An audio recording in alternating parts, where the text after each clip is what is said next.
We are heading out to the Maryland Live 500 monthly tournament. It's 50K guaranteed. It's a pretty cool structure. It's actually $500 buy-in, but $200 goes to a bounty. Trying to make something happen. I've been really grinding online and feeling pretty strong about my tournament game right now. It's been a while since I've been at Live, so let's just head over there.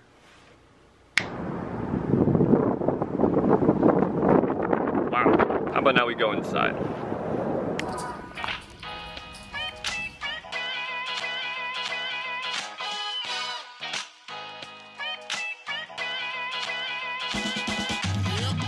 So pretty early in the tournament here, blinds are 200, 300 with 300 big blind ante. I've got about 28K in my stack, just chipped up a little bit. I open up Queen Jack offsuit in middle position to 1100.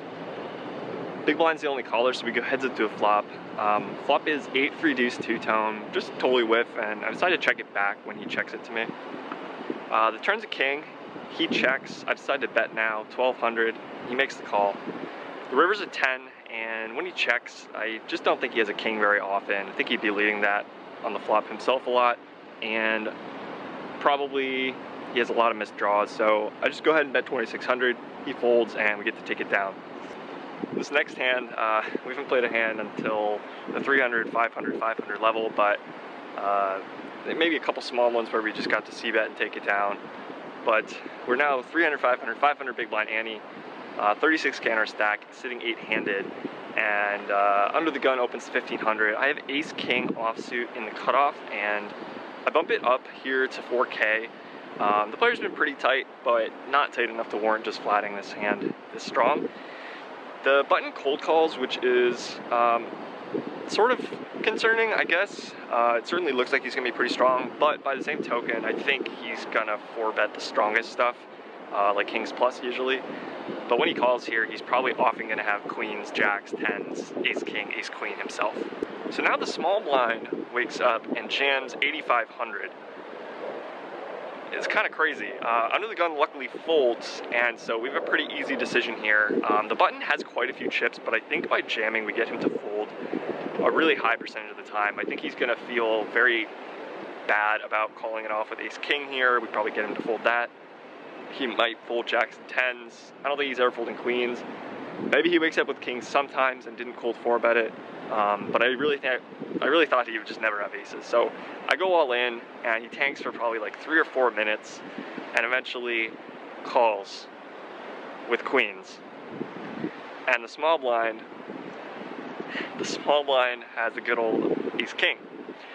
So it's not looking too good. It's really not looking good at all here. We cover the button by about 8K, 9K, but it's still not a good situation. The board runs out 8, 4, 3, 8, 3.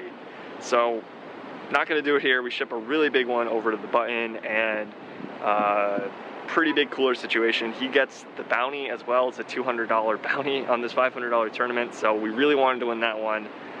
Would have put us, you know, at a pretty solid spot for the tournament, chip-wise, but can't do it, and we're on the wrong end of that one. Chip down to about 9K here.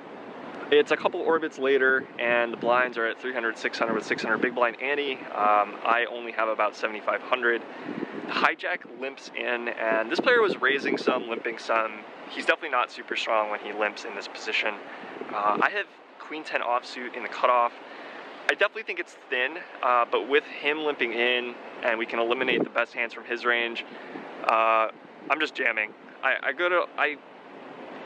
put it all in there. I think that's pretty reasonable, and it folds all the way to the big blind, which is a good start, but unfortunately the big blind thinks about it and calls. And his call is usually gonna be pretty strong. The hijack folds, and indeed, the big blind has king queen of diamonds. It's not looking good. I stand up, put my jacket on, because I'm like, this is just not happening. I'm definitely not winning this hand.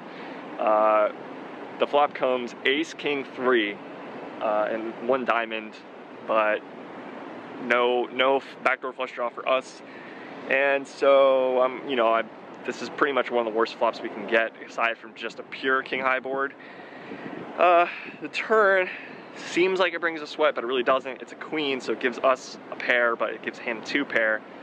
And the river, just to make things really salty, is a 10. And I'm already walking away from the table at this point. I try not to do this too often, but I just wasn't having any of it, you know. My whole thing for today was letting the game come to me. I feel like I did that really well, and it just didn't work out. And on the 10 river, I was already basically out the door because I knew what cards I could hit to win and what cards I couldn't hit to win. And so the dealer then calls out to me and says, "Hey, you have 2 pair. You have 2 pair." I'm like, I know. It's not good enough to win though. So definitely frustrating. I mean, it's sort of dumb, right? Like it's not a malicious mistake, of course. It's just purely that. It's just a mistake. It doesn't really mean anything, but just a little extra salt in the wound. A little extra salt for an already salty day. Only got to really play a few hands. I wasn't value betting at any point today, really. I don't think I ever flopped top pair or better.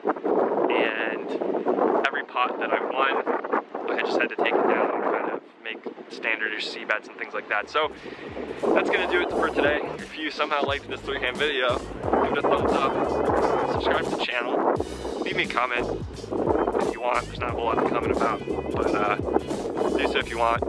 Share my videos with your friends, and I will see you guys in the next one. Peace.